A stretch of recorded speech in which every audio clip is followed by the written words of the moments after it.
Começaremos agora o nosso IbraCast, um papo analítico.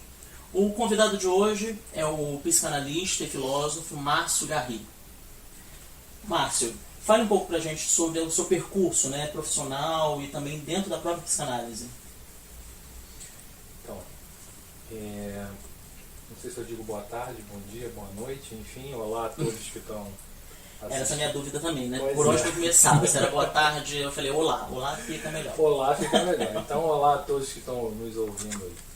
Então, eu sou Márcio Garry, estou psicanalista, mas a minha formação original é na área corporativa, de exatas. Desde muito cedo, acho que década de 90, que eu iniciei nessa área. Eu iniciei com gestão financeira, fiz algumas especializações nessa área, cheguei a cursar um mestrado em economia e trabalhei por muito tempo nessa área corporativa. E confesso que entrei para esse mercado, fiz essa escolha baseado nos mesmos parâmetros que hoje se escolhe uma profissão, né? Preocupado em atender o discurso neoliberal, ou seja, onde tem emprego. E extremamente insatisfeito porque não era isso a minha vocação, nunca foi. E também existe uma questão de preocupação financeira, né? O que vai render, né? Isso, e na época foi década de 90, então tinha o Brasil aí entrando para a globalização, a coisa toda aquecendo, os mercados se abrindo, carência de mão de obra, então eu vim aqui. E fiz uma carreira assim bem interessante, bem produtiva nessa área. E chegou um momento em que eu decidi, por inúmeros de motivos pessoais e também porque já tinha esgotado o meu tempo nisso, entrar para a área de humanas, que é o que eu sempre quis fazer. E aí eu fui cursar filosofia, me apaixonei por Freud, mas já fazia análise antes de estudar filosofia, eu já era paciente de análise. E filosofia só fez eu me apaixonar mais ainda pelo Freud. Então a minha própria tese na faculdade de filosofia foi estudar Schopenhauer e Freud sobre o conceito de pulsão e vontade. E na sequência eu, enfim, continuo todo aquele processo de formação, muitos cursos, vinculação institucional, tudo aquilo que a gente passa, né? Análise sempre, desde antes de estudar. E inicio me interessando, faço algumas pós-graduações, algumas coisas nos estudos da sexualidade. Cheguei a publicar alguma coisa nesse sentido. E aí, depois desse percurso, eu vou para uma segunda fase, que é de mestrado e doutorado, onde eu vou estudar a parte da cultura, né? Eu inicio pelo mal-estar da civilização, fazendo uma análise da cultura de uma forma geral, de Freud, né? De 1908 a 1938, na minha dissertação de mestrado, onde eu falo sobre a impossibilidade do laço social, né? Que é uma das fontes de mal-estar. E também publico algumas coisas nesse assunto, e depois eu vou para o meu doutorado, onde eu estudo psicologia das massas, onde eu falo das massas e das identificações, tanto da genealogia do conceito de identificação, quanto da identificação contemporânea, né? Para onde caminham as identificações do contemporâneo e os ossos que a psicanálise vai ter que se haver, principalmente no século XXI, que é um século que eu vejo que a nossa produção, em termos de preocupação com o século XXI, me parece não estar no volume que, a meu ver, a gente precisaria que estivesse, né? Então seria basicamente isso, assim. Quando você fala de volume, o quê? Que os psicanalistas, os pesquisadores não estão se debruçando sobre o tema? Seria isso? Sim. Então, eu acho que essa é uma boa pergunta, porque a gente pode utilizar agora o nosso último exemplo, que foi com a Covid-19, né? A Covid-19 obrigou todo mundo a ir para o digital e não tinha opção, ou você vai ou você vai. E aí quando você vai para o digital, você percebe que não havia nenhuma pesquisa, não haviam pesquisas, né? No sentido plural, de volume e também de peso, a respeito do nosso trabalho no mundo digital. Como ainda não tem, o que se vê é um volume considerável de psicanalistas, infelizmente, dizendo: acabou essa crise sanitária, vamos voltar para o presencial. E esquecendo que, na verdade, a gente tinha que aproveitar essa vergonha, que eu considero uma vergonha que a gente passou, quando eu digo a gente, eu digo o mundo psicanalítico, de não estar analisando a cultura, sendo que isso é uma ordem que o Freud deixou há 100 anos atrás, quando ele diz, na verdade, em 1921, mas ele está dizendo desde 1908, mas é em 1921 que ele carimba e ele fala na primeira página do Psicologia das Massas e que é impossível dissociar uma coisa da outra. E me parece que isso não vinha sendo feito. O Quinet fala num livro muito interessante sobre o psicanalista na polis, onde ele diz que a obrigação do psicanalista é analisar a cultura e interpretar ela. Né? Interpretar ela na cultura e no consultório. E me parece que, pelo menos nesses quesitos, há um buraco, uma situação a descoberto aí. Então, nós não tínhamos essas pesquisas, nós ainda não temos essas pesquisas clínicas, a gente ainda não tem um volume considerável de escritos a respeito do que fazer com essas subjetividades digitais, do que fazer com a psicanálise no século XXI, e o principal, de pensar a psicanálise pós o atendimento online. Né? Por exemplo, existe um metaverso. Será que vocês acreditam que não haverá um consultório no metaverso? Se já não tiver, né? Se já não tiver. Se já não tiver. Eu fiquei sabendo que já tem igrejas no metaverso. Então, não sei se já tem, possivelmente deve ter alguém fazendo algum trabalho nesse sentido. Eu não sei se você já viu, Márcio, tem uma plataforma de reunião que é muito usada, que ela já faz isso automaticamente quando você entra para a reunião. Aconteceu isso numa reunião agora do instituto que eu faço parte. A gente entra, já cria um avatar para você num ambiente totalmente artificial. Para que você comece a reunião. Aí você tem que clicar em algum botão para mudar aquilo para o real, né? Para a imagem aonde você está, onde as pessoas estão. Então, assim, parece que o negócio já está meio que já encaminhando automaticamente para isso.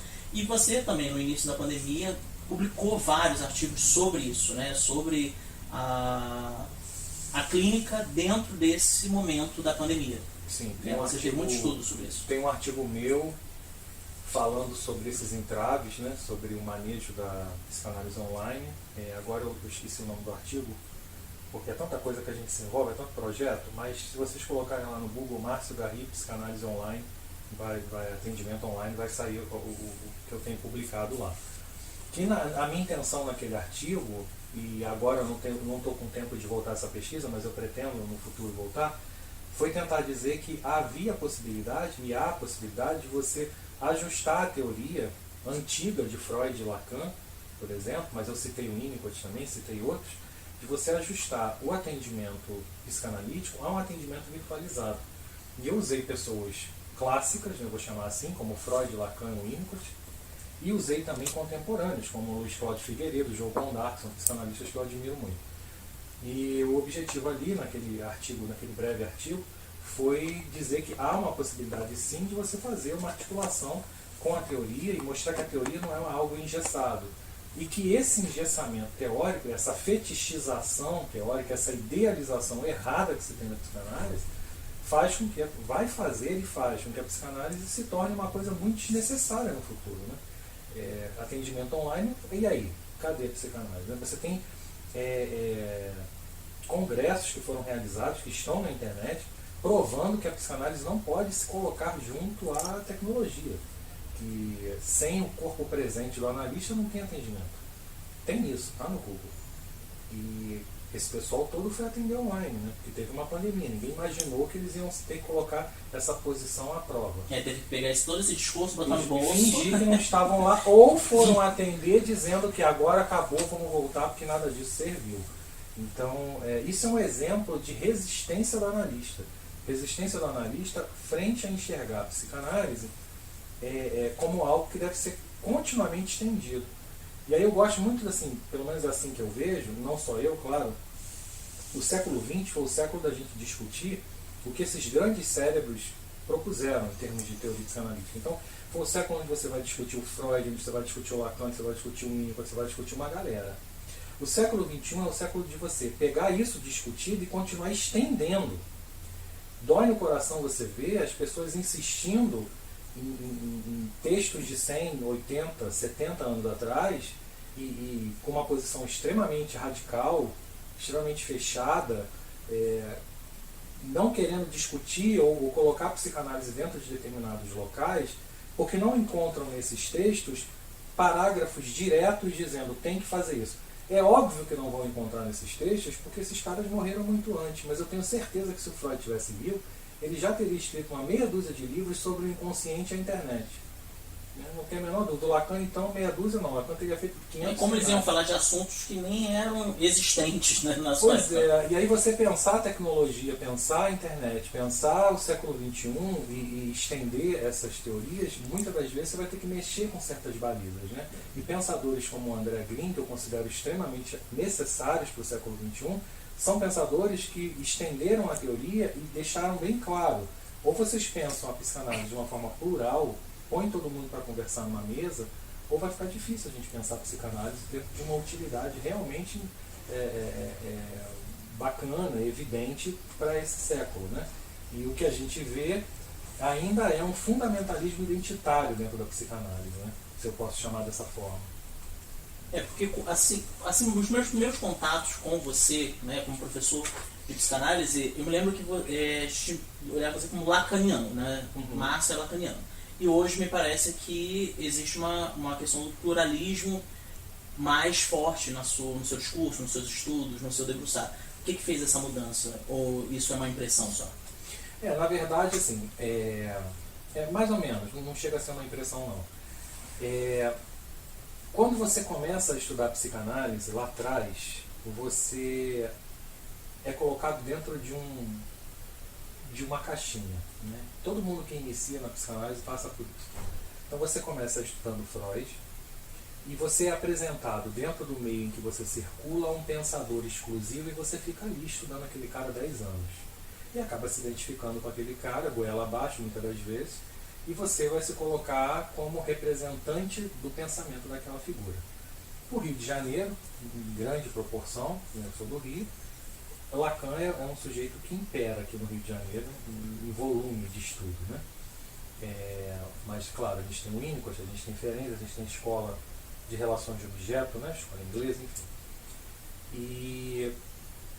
E aí você, por estudar mais essas figuras, você acaba se identificando até o momento em que você começa a estudar outras pessoas e começa a perceber que a psicanálise não deve ser, como eu costumo dizer, tem até um artigo meu que foi publicado há pouco tempo, sobre os entraves do século XXI, quando você não deve começar a entender a psicanálise, a teoria psicanalística como química. Né? A psicanálise não é química. A psicanálise ela tem um osso. Qual é o osso da psicanálise? Uma eterna extensão daquilo que se propõe. Então você nunca repousa em cima de algo escrito. E aí você entra naquilo em que a gente já conhece bem, que é o psicanalista iano, né? Lacaniano, ferenziano, winnicottiano. Eu conheço pessoas que nem Freud estudam mais, é só aquela figura, seja o Winnicott, seja Lacan, seja tal. Isso seria interessante se o que esses caras propusessem estivessem dentro de um saber absoluto, dentro de um fechamento. E na verdade não está. Né? Conforme você vai. E o que diz a verdade disso, o que comprova o que eu estou falando, é a clínica. A clínica apresenta casos e apresenta situações, e a cultura do século XXI está muito instável, as transformações estão muito rápidas, começa a colocar em xeque essa fonte única, né, de inserção ali. Então acho que o próprio tempo vai fazendo com que você amadureça e comece, em vez de ler 10 livros por mês desse cara, você começa a ler 4 e pega 6 e vai ler de outros. Né? E vai começar a experimentar outras análises, outras supervisões, outros meios, outras escolas, outros encontros. E aí você começa a ver que, bom, é muito mais complicado do que isso, e o ideal é que a gente comece a pensar na psicanálise dentro de uma busca mais ampliada. Né? Outras possibilidades também são possíveis. Então acho que é o amadurecimento do tempo. Assim, né? Eu ainda gosto muito do Lacan, uso muito Lacan. Talvez hoje eu use menos, porque há alguns anos eu já venho vendo a possibilidade de usar outros, de perceber outros, e de entender que a proposta desses outros também muito interessante. Né? São propostas interessantes. E contribui para a sua escuta, né? Daquele sujeito que chega à clínica. Né? Total. Contribui demais. Assim, que a psicanálise surge, o Freud começa a escrever a psicanálise partindo do que ele via na clínica dele. Né? Então ele vai ouvir e dentro do o que o Freud propõe. Isso é que é interessante, né? Porque a maior desgraça dentro da psicanálise, e eu não estou usando esse nome de forma Ah, tá exagerando. Não, tô falando literalmente mesmo. A maior desgraça na psicanálise é você acreditar que aquilo que esses caras escreveram são parte, faz parte de um ideal definitivo, de uma idealização, de uma ideologia. Pronto, é ideologia o termo, né? Isso é uma ideologia, é algo fixo, eu não posso sair daqui. E muitos psicanalistas, em formação, todos somos, acreditam nisso, né? Isso é muito triste, você perceber que se não está aqui, não foi fulano que disse, então não é psicanálise. Então você ouve coisas assim, né? Rapidamente antes de responder a sua pergunta. Ferenczi não é psicanálise, Ferenczi é psicoterapia. O Winnicott não, o Winnicott se desligou do Freud, não serve. Lacan é o único que entendeu Freud, ele salvou a psicanálise. Freud não pode mais, acabou, eu vou estudar só a Melanie Klein porque ela entendeu a opção de... Enfim, e por aí você vai. Isso é um discurso ideológico, beira assim, o fundamentalismo religioso estúpido, e que tem na psicanálise ainda no século XXI, e a comprovação disso é o que eu já disse no início, né? A gente não tem estudos sobre o século XXI porque esses estudos sobre tecnologia, política e coisas do tipo, né, que o século XXI está obrigando a gente a olhar, de repente, provavelmente, vai ter que mexer com essas bases que, para muitos, usando o termo do próprio André Green, existe uma posição melancólica. Né? Eu não posso produzir mais nada. Né? O pai morreu, eu não mexo mais na teoria de papai aqui, deixa ele parado. O André Green vai falar isso, o Renato Mesano, Tronquillos Ramos, logo no primeiro capítulo também vai falar isso. Não se produz mais nada, ele vai falar da falência das escolas, é um livro obrigatório para quem está entrando na psicanálise. Não se produz mais nada, acabou tudo, o pai morreu, né? Vamos ficar com isso aqui, eternamente nisso aqui. Talvez isso explique por que a baixa produção de pesquisadores Sim. em temas tão relevantes na Sim. contemporaneidade. Né? E é difícil até de você propor uma pessoa desconhecida hoje, querer defender uma pesquisa, uma tese, em cima de algo que vai ter que remexer com a teoria desses decanos, provavelmente vai ser barrado na própria banca de qualificação. Ou ninguém vai querer publicar. Claro que se a gente estiver falando de nomes de pessoas já consagradas no meio da psicanálise, essa pessoa não vai ter esse problema. Ou pelo contrário, né? Nossa, que livro polêmico, vamos publicar, vai vender. Agora quem está começando provavelmente tem ali, ou vai para um blog, publica livremente, paga para publicar, ou ele vai ter um certo problema com a sua pesquisa, porque ainda há, inclusive no meio acadêmico, dependendo das pessoas que vão te rodear ali, uma certa resistência em, caramba, isso aqui que fulano escreveu não serve mais. Você imagina você chegar hoje no meio e falar, olha, o que o Lacan escreveu no seminário X, eu não acredito, está errado, eu acho que o século XXI diz que tem que ser acrescentado Y. Né? Essa pessoa, na melhor das hipóteses, vai ter as portas fechadas. Na pior, eu não sei o que aconteceria. Então, mas enfim, a gente percebe essas coisas. Então, o que você acredita, Márcio, que orientaria uma pessoa a entender o que é psicanálise ou o que não é psicanálise? O que um estudioso, se ele está dentro dos parâmetros da psicanálise? É assim, quando você... Primeiro a gente tem que rever o nosso processo de formação. Né? Eu acho que o que é legal, porque se a gente está revendo é porque está percebendo aí a necessidade de melhorar. Né? Se você não rever mais nada, você não vai rever a tabela periódica, né? Ela já se encerrou, não tem que rever isso. Mas a psicanálise é o contrário disso, né? Você vai estar sempre revendo e pensando tudo isso. Quando eu digo rever, em que sentido? Eu acho que não deve, e eu não estou querendo propor isso aqui, de derrubar o estudo dos clássicos.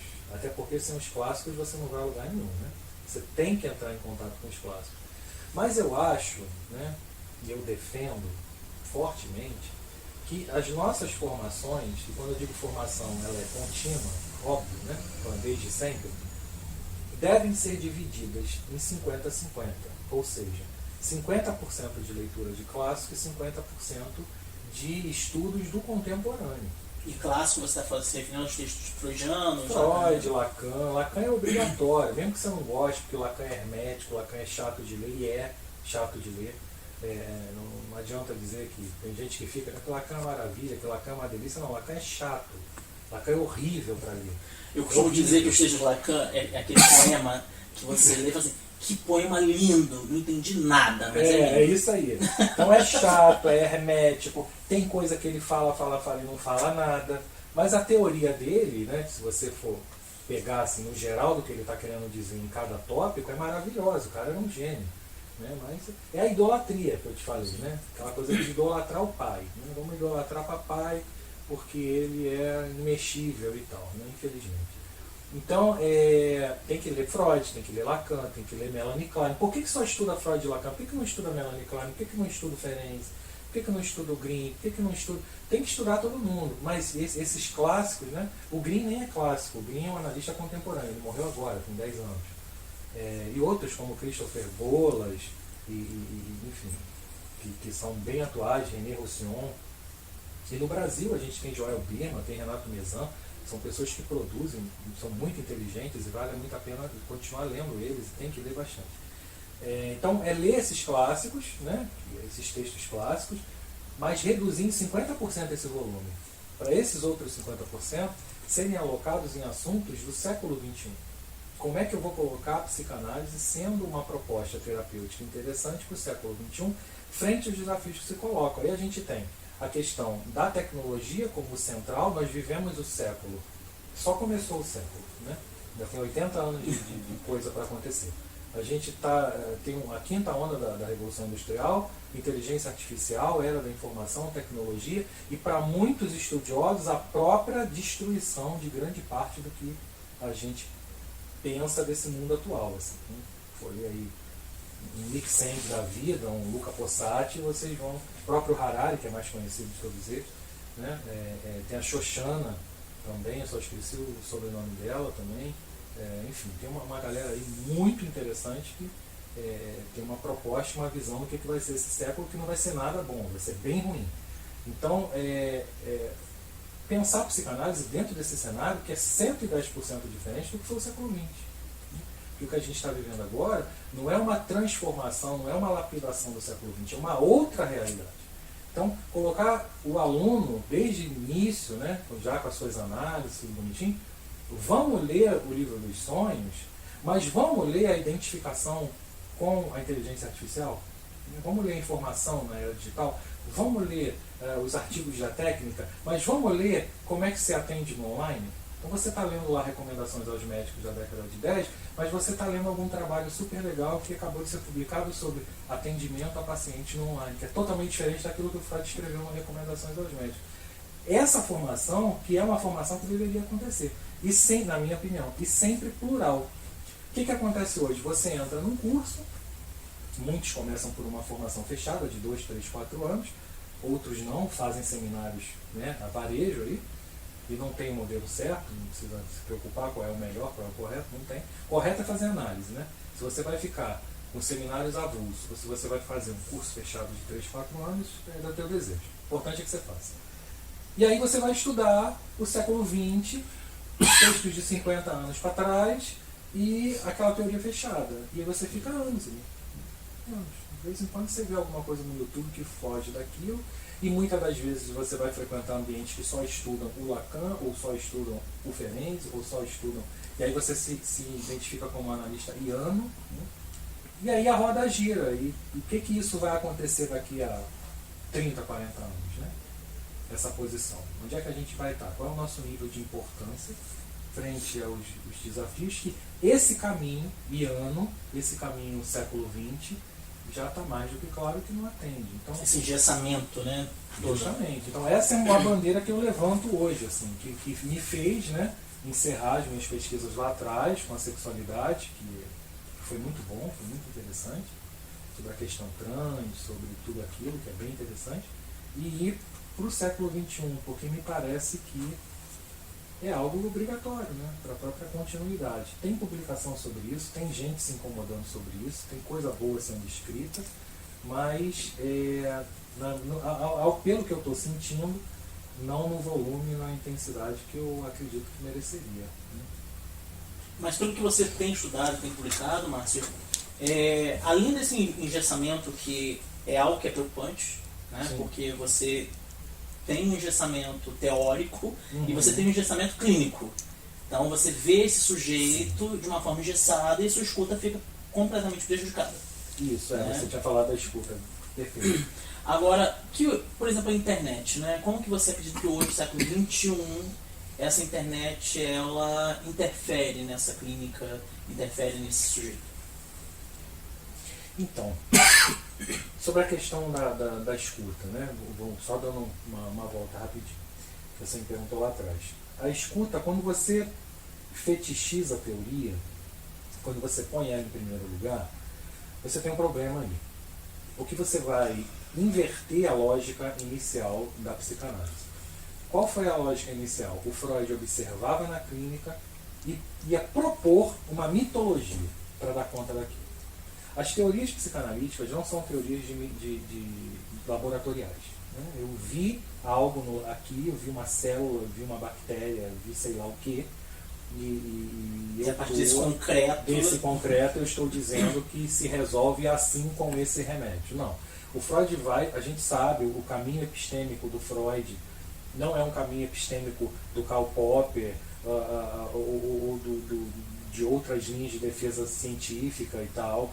O Freud tem um caminho epistêmico muito próprio, no entanto que se fala epistemologia psicanalítica, né, para poder entender e validar isso enquanto epistemologia, que para muitos nem é, foi um capricho, foi um devaneio, enfim, a gente pode tratar disso num outro momento, que é um assunto mais acadêmico. Então, assim, o Freud propôs uma mitologia, ele propôs algo baseado no caminho epistêmico dele, do percurso epistêmico dele, para dar conta de uma realidade clínica.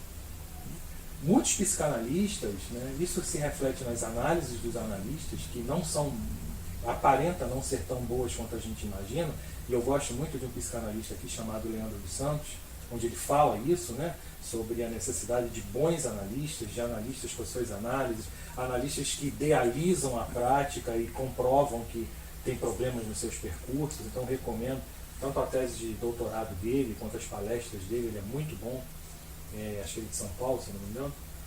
Então, e aí o Freud foi propor isso, e outros foram na carona do Freud também propondo. E me parece que os analistas esqueceram, não todos, eu não estou falando aqui para todos, mas parece que esqueceram que isso é uma proposta, é uma mitologia, é algo para dar conta de uma realidade, não partiu de uma experiência laboratorial. Então eu acredito que o desejo seja isso baseado naquilo. Aí vem outro e fala, não, o desejo nasce de outro lugar e não dali. Aí levanta uma galera, isso é maluquice porque o correto é porque o fulano disse. Quando o psicanalista se posiciona assim, isso é besteira, não é assim. A gente começa a perceber que é um psicanalista que está mergulhado numa ideologia, que precisa rever sua análise, rever o seu percurso, rever suas leituras. Tem uma coisa errada ali. E todo o conteúdo trazido acaba se perdendo. Você acaba se perdendo. E aí você fixa naquela teoria e você vai tentar fazer com que toda a situação clínica que vai acontecer com você tenha que se encaixar naquela teoria. Então eu estou atendendo um adolescente com problema X. E aí tudo que eu estudei do teórico tal, me parece que não está atendendo, tem alguma coisa, tem um resto aqui. Aí você leva para a supervisão, que também é outro mestre, né? Supervisor não tem que ser mestre, mas muitos se colocam no lugar de mestre. E aí vem um supervisor que se coloca no lugar, que o supervisor não tem supervisão, né? O supervisor ele tem uma outra visão. Se você tem uma supervisão, você é um mestre. E se você é um mestre, você tem obrigação de dizer a verdade. Então você leu e vai fazer supervisão comigo. Márcio, estou com caso X. Se eu sou um supervisor, eu tenho obrigação de te dizer o que você vai fazer para resolver o teu problema. Se eu estou propondo formas de você refletir, construir com você alguma coisa a partir desse problema, eu estou tendo uma outra visão. E aí eu só estou apontando para você coisas para a gente pensar, para ver como que a coisa meio que pega, né, no nosso meio. E aí o sujeito vai lá, que também é outro que tem uma fixação, um fetiche teórico, e vão discutir no sentido de pegar aquelas teorias que eles estão fetichizados e obrigar, né, entre aspas, ou sem, não sei, o paciente a engolir aquela teoria e aquilo tem que dar certo. E ele tem que se encaixar naquilo. Acabou. Quando você vai abrir a tua escuta para outros pensadores, né, que é o que eu faço já há algum tempo nas minhas supervisões, qual é o caso? Vamos analisar o intrapsíquico, vamos analisar o intersubjetivo, o que tem acontecido. Eu acho que o Lacan ajuda a gente a pensar isso aqui. Não, isso aqui eu acho que o Ferenczi ajuda a gente a pensar melhor. Não sei se a gente está falando de uma neurose, mas não me parece uma psicose. O que você acha de trazer o Green para a gente pensar um estado limite? vamos tentar estudar isso aqui de que forma.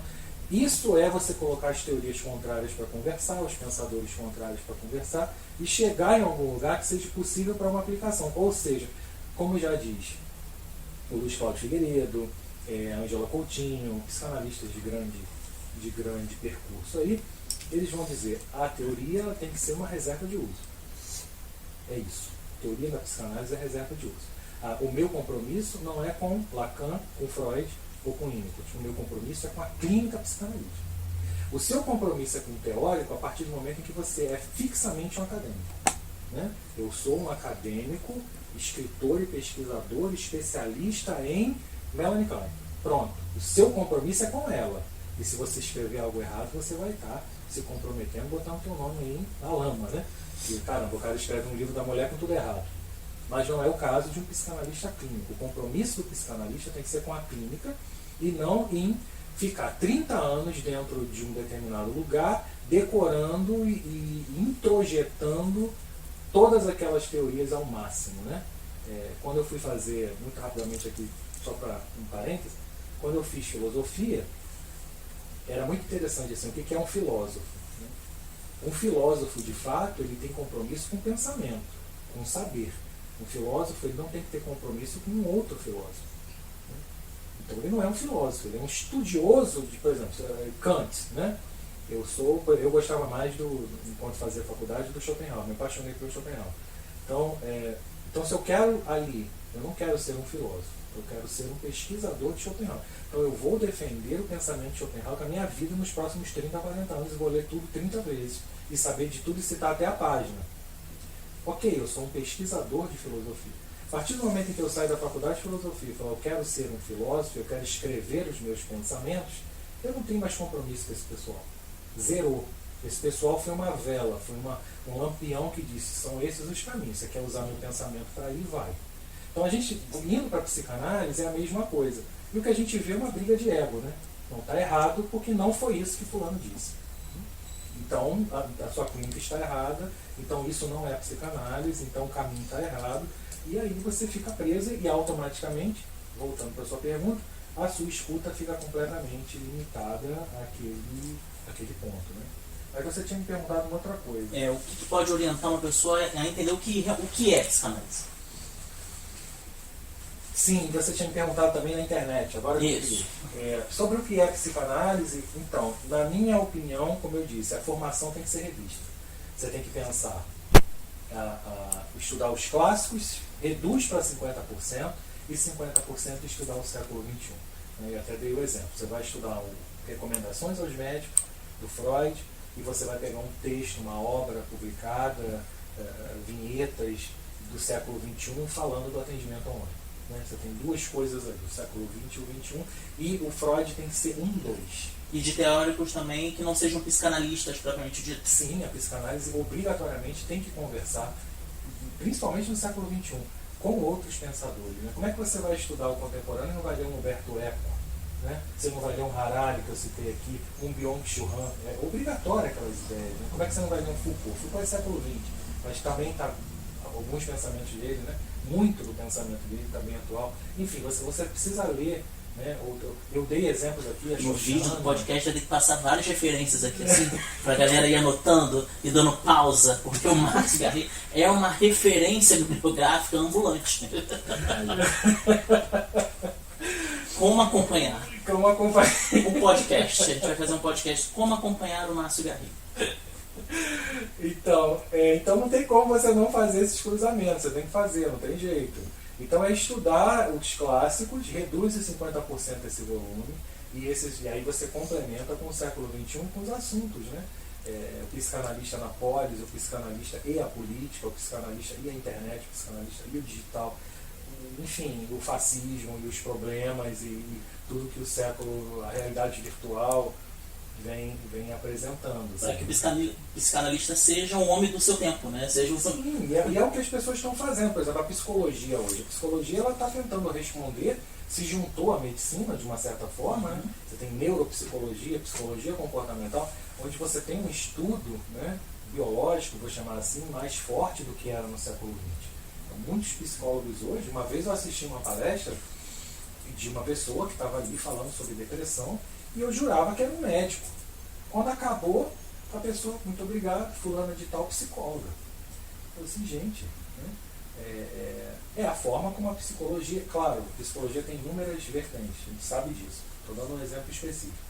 É uma forma como a psicologia está fazendo, se atrelando a essa parte, se conciliando, para tentar dar conta e defendendo a teoria de que é por aí no futuro que vai dar conta da subjetividade, se unindo a esse tipo de discurso, se unindo a esse tipo de pesquisa. Ok, nada contra, não é pecado nenhum, é uma forma de defender como se haver com, como diz o Lacan, né, a gente vai se haver com o real, botando simbólico na coisa. Então é botando simbólico, beleza, não tem problema nenhum. Então a psicanálise ela precisa também botar sentido para isso, né? Qual o simbólico que ela vai colocar para esses buracos que estão aparecendo. Então isso exige mais do psicanalista, exige mais leitura, né? Exige mais dedicação, exige mais desejo. Então eu acho que, voltando, porque essa tua pergunta é uma pergunta muito profunda, eu estaria aqui uns 8 podcasts. Nós temos ainda 14. Vamos lá. Como é que vai se fazer? O que é ser psicanalista, né? Como é que é ser psicanalista? Ou identificar, né? Assim, tipo, qual autor eu encaro, né? Como identificar que o autor está falando sobre psicanálise, né? Então, é isso, é estudar os clássicos no futuro. A análise é óbvio, isso não vai cair em desuso nunca. Tem que fazer muita análise, de preferência antes de começar a estudar.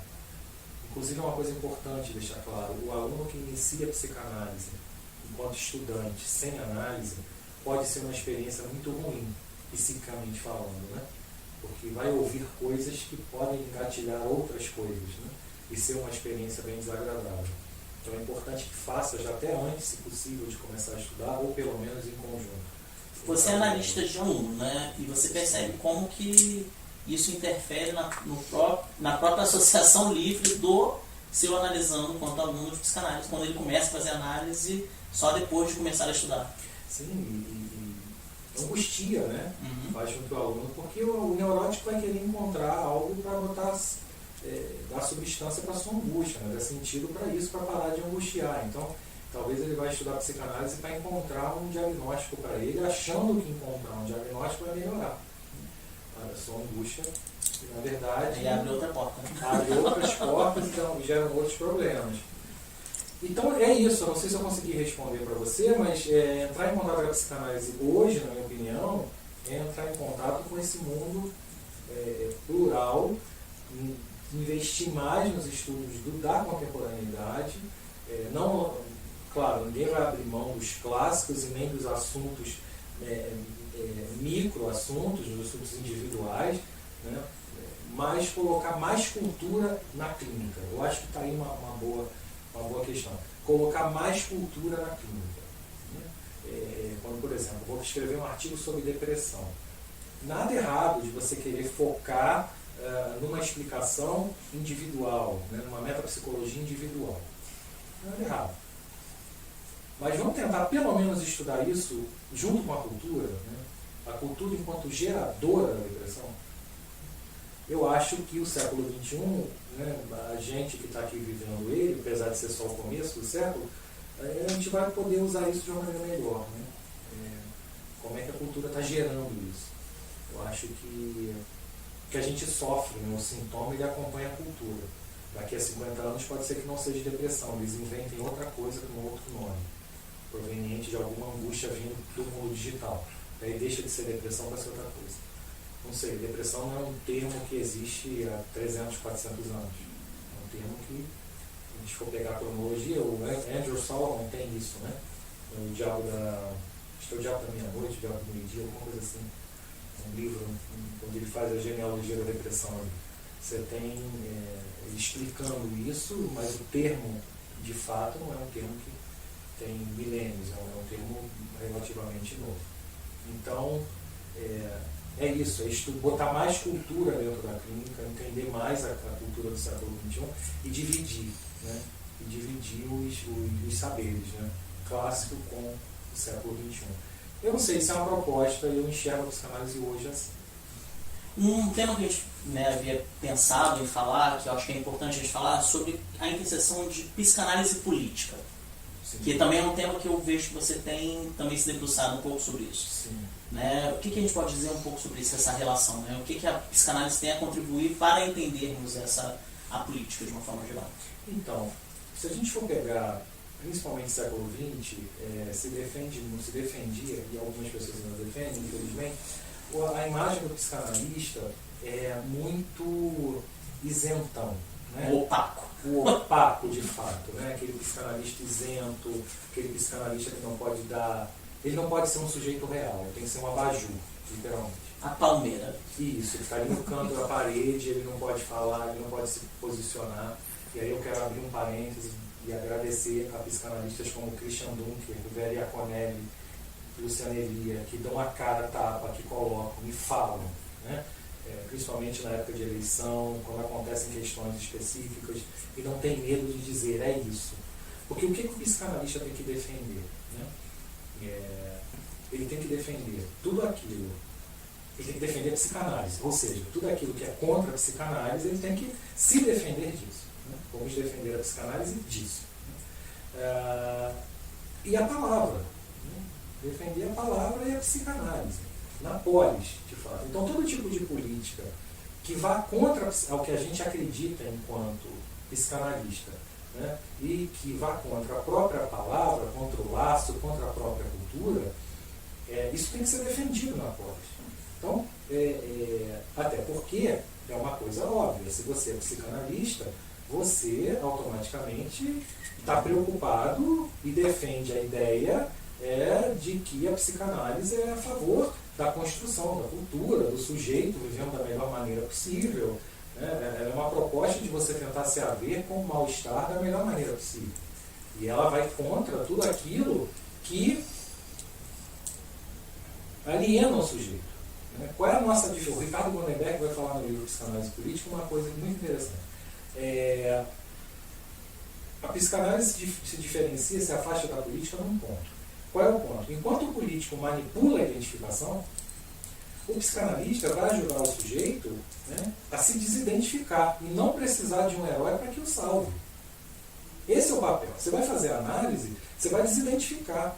Né? Você vai ali jogar todas as suas questões, você vai entrar em contato com as suas representações, você vai entrar em contato com o que você se identifica e depois você vai tentar sair disso e criar uma outra forma de estruturação, de formação, enfim, da sua nova identidade, da sua possível identidade. É difícil colocar termos para a psicanálise, porque tem muitos fatores aí incluídos. O político, ele vai se aproveitar de um cenário rasgado, de um cenário fraco, para fortalecer todo o processo de alienação. Ele vai manipular aquilo, para que você veja nele o salvador da pátria, idolatre ele, vote nele e ele continue ali. E se ele for um cara, né, extremamente, que chega no lugar certo na hora certa, vamos dizer assim, sortudo, entre aspas, né, muitas aspas, ele vai formar uma massa alienante, verticalizada, e ele vai tomar conta daquilo ali por muito tempo, porque nenhuma massa dessa é eterna, mas vai ficar muito tempo fazendo muito estrago. A gente tem hoje isso com o Bolsonaro. Né? Bolsonaro hoje, que ainda se aliam a Bolsonaro, que ainda acreditam que Bolsonaro é alguma coisa que preste, são pessoas extremamente alienadas ao discurso dele. Há uma identificação ali, uma massa verticalizada, aonde não entra a razão. Como vai dizer o Freud, Psicologia das Massas, lá pelo capítulo 4, né? Que esse tipo de massa emburrece o sujeito. Né? Não há razão, não entra a razão e você não tem o que fazer. É uma massa que vai funcionar ao bel prazer ali, dos ditos, do simbólico ali, emitido por aquele líder. O psicanalista entra defendendo a psicanálise e se colocando na polis contra tudo isso que eu acabei de falar. Né? A nossa própria função dentro do consultório é ajudar na desidentificação. Recomendo um livro da Márcia Tiburi, com o marido dela, se não me engano, que eu esqueci o nome dele, perdão, que é Um Fascista no Divã.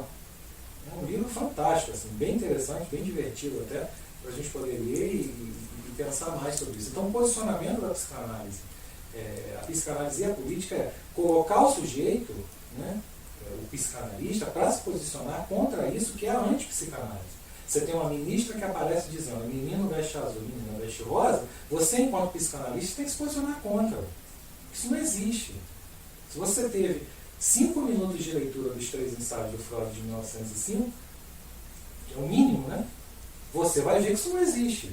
Né? Assim, isso foi bom, né? E a serviço de que está esse discurso? Pois é. Então aí você se posiciona enquanto político, né? Na polis, né? O psicanalista na polis.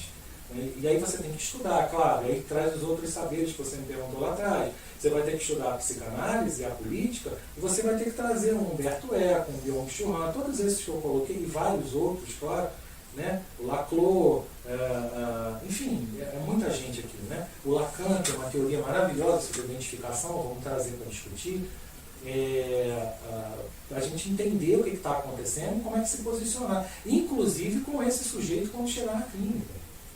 Inclusive na sociedade, enquanto psicanalista. E foi interessante isso acontecer porque quando a gente começa a ter esse movimento de alienação anti-psicanálise, né, vou chamar assim, que é esse movimento bolsonarista, a quantidade de pessoas que se diziam psicanalistas e apoiavam o que o Bolsonaro dizia. Psicanalistas se identificando com o direito extremo. Isso faz com que a gente repense aquilo que eu falei meia hora atrás. Como é que está a análise do analista? Porque se você não tem a sua sexualidade bem resolvida, as suas questões bem resolvidas, eu sei que é utopia. Mas se você não tem... que é uma sexualidade bem resolvida. Ainda bem que eu corrigi a tempo. Se você tem as suas questões eróticas razoavelmente em dia, né, razoavelmente acalmadas, aquietadas, se for melhor assim, automaticamente você vai acender uma luz vermelha quando você é chamado por esse tipo de movimento. E aí você vê o Bolsonaro aparecendo, e outros também, mas vamos falar dele, né, que é o que está aí no poder, e acho que algumas pessoas se dizendo psicanalistas apoiando aquilo. Então, cadê a análise do analista? Né? Cadê a análise do analista? Parece que virou inclusive uma coisa de censura na época, né, de que não se podia falar de política. Mas... e agora a gente está começando a ter esse movimento novamente da política muito forte por causa das eleições que estão próximas. Justamente. Eu falo, não quer, não me ouve. Eu falo mesmo, porque não é porque é o Bolsonaro, podia ser qualquer outro. Se o discurso é anti-psicanálise, o discurso é anticultura, se o discurso prima, defende uma identidade fixa, né? Eu estou fixando o modus operandi, a identidade de todos, isso é uma proposta totalitária. Isso é algo que tira a liberdade. Freud escreveu isso em 1908, né? Moral sexual cultural. Não tem novidade. A única coisa aí que persiste é o sintoma, porque o que está acontecendo não é novidade. É o sintoma que está aí. Né? Então, psicanalista que não se interessa por política hoje tem que rever a sua análise, antes de qualquer coisa. E psicanalista, entre aspas, eu vou reforçar, entre aspas, que defende direita extrema ou qualquer ideologia extrema, esse não tem nem que ser chamado de psicanalista. Esse tem que sair de cena, se tratar, ver as suas questões e depois pensar o que fazer. Até para ver se vai bancar o seu desejo de ser um psicanalista. O nosso papo poderia dar horas aqui, né, Márcio? Mas estamos aqui no nosso final. Muito obrigado, né, por todas as suas contribuições. A gente tenta colocar legendas de todas as referências postas aqui. Mas futuramente, com certeza, a gente vai ter outro bate-papo. Mas muito obrigado.